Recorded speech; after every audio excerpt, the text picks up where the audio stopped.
vamos começar hoje o terceiro ciclo envolvendo a parte de associação ou de ligação de resistores. Então, a princípio, nós vamos ver resistores em série, posteriormente resistores paralelos e resistores mistos.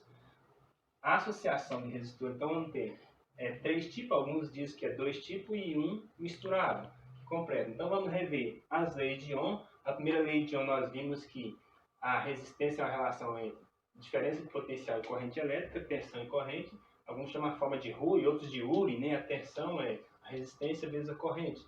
A parte de potência nós não chegamos a ver, mas para associação de resistor vai precisar. Então, a potência ela é dada pela chamada forma da π, potência é a corrente vezes a tensão, ou da π ao quadrado, quando envolve resistor e a corrente ao quadrado, ou também a potência é dada pela por ao quadrado, a tensão ao quadrado pela resistência. Posteriormente vamos fazer alguns exercícios que precisará da parte de potência que está associado à primeira lei de Ohm. Então, a associação em série, a associação à ligação, quando eu tenho mais de um resistor e esse resistor ele está na mesma sequência, na mesma linha, não está entre nós. Então, eu tenho aqui, ó, quando tem uma bateria aqui, né? E ela é geradora da tensão elétrica. Dessa bateria vai sair a força que impulsiona a corrente. Os elétrons vão sair em movimento e eles vão passar por três resistores, R1, R2 e R3.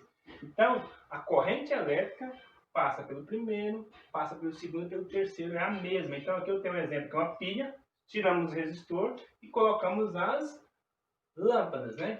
Se a associação em série e essa primeira lâmpada queima, o que ocorre com as demais? Se ela queimar, as demais vão se apagar. Por quê? Porque a corrente elétrica é uma só, ela vai ser interrompida aqui. A corrente passa por esse, é interrompida. Da mesma forma, se for a segunda que queimar, a corrente retorna ao gerador e as demais apagam. Ou a última apagar, todas as outras queimar, todas as outras vão apagar. Então, associação em série, uma corrente elétrica ela é comum. Se um resistor, uma lâmpada queimar, as demais deixam de funcionar. Então, a corrente elétrica e a corrente que passa pelo resistor 1, a corrente que passa pelo 2 e a corrente que passa pelo terceiro é a mesma. A corrente elétrica na associação em série ela é constante. Por isso que se um deixa de funcionar, os demais também deixam, porque a corrente é comum para ambos. Já a diferença de potencial, a tensão elétrica, ela é particular. Por que ela é particular? Porque um resistor, às vezes, tem um valor menor que o outro. Esse é um ohm, esse pode ser o dobro, esse pode ser o triplo. Então, o valor da tensão, a força que tem que impulsionar a corrente elétrica, nesse tem que ser diferente. Às vezes, esse aqui tem um maior resistor, não precisa de uma tensão maior do que esse.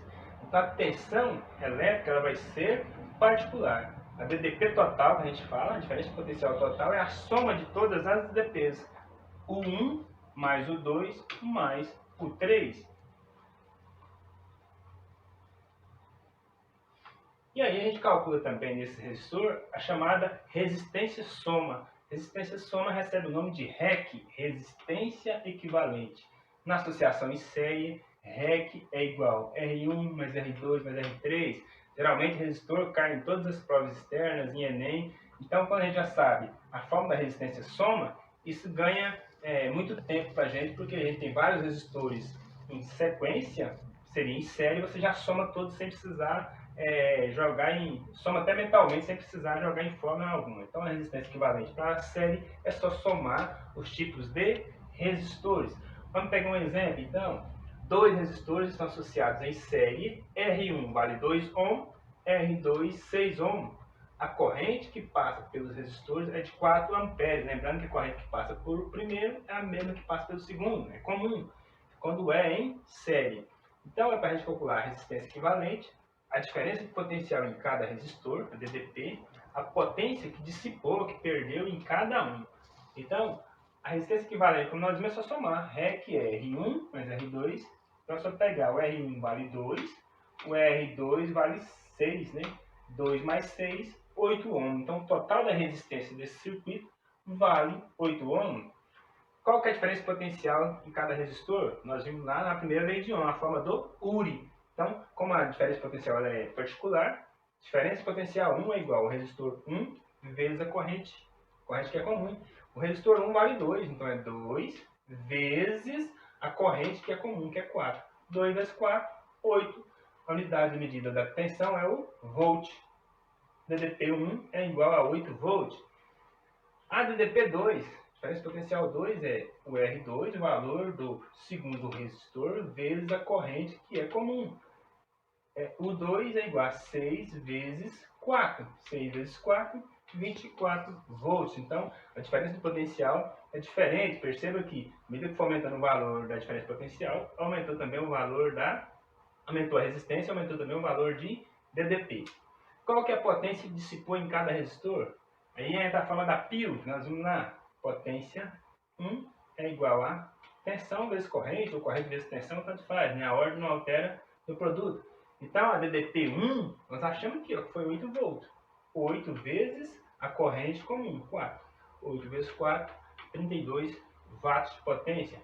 E a potência 2, DDP2, que foi 24, vezes a corrente comum, 24 vezes 4, 96 watts. Se ele pedisse aqui a potência total, aí agora é só somar P1 mais P2. Aqui pediu só potência em cada um, não pediu o total do circuito. Então, a parte de cálculo envolvendo associação de série é tranquila. Vou deixar algumas atividades no GR8 para a gente treinar e posteriormente veremos os outros tipos. Bons estudos!